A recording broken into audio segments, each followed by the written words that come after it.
ఏంటమ్మా మీరందరూ ఈ గోరింటాకులు ఏంటి? అంటే ఆషాఢం కదా అని అందరు పెట్టుకున్నారని పెట్టుకున్నాను మేడం. ఓ, కానీ ఎందుకు పెట్టుకోవాలో తెలుసా? అట్లా లేదు మేడం. ఆషాఢం అనగానే ఆడపిల్లలు అందరూ ఇంట్లో ఆడవాళ్ళు అందరూ గోరింటాకులు పెట్టుకుంటున్నారు కదా, బట్ దాని వెనకాల ఉన్న సైంటిఫిక్ రీజన్ అయితే ఎవరికి తెలియదు. మన ఇండియన్ కల్చర్స్ ఎంత బ్యూటిఫుల్ అంటే, యూజువల్ గా ఆషాఢం అనేది రెయినీ సీజన్ లో వస్తుంది కదా. ఒకప్పుడు ఉమెన్ అనేవాళ్ళు పొలం పనులకు వెళ్లేవాళ్ళు, ఇంట్లో కూడా చెప్పులు వేసుకోకుండా తిరిగేవాళ్ళు, వాటర్ తో ఎక్కువ టచ్ లో ఉండేవాళ్ళు.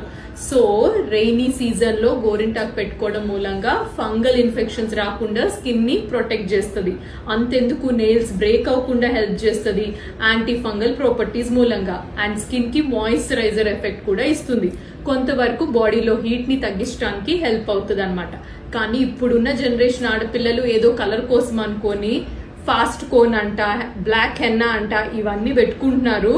వీటి వల్ల టెంపరీగా కలర్ వచ్చినా మెడిసినల్ వాల్యూస్ అయితే మీకు అందవు. ప్రెగ్నెంట్ మదర్స్ కూడా మంచిగా ఇంట్లో ఉండే గోరింటాకు పెట్టుకోండి.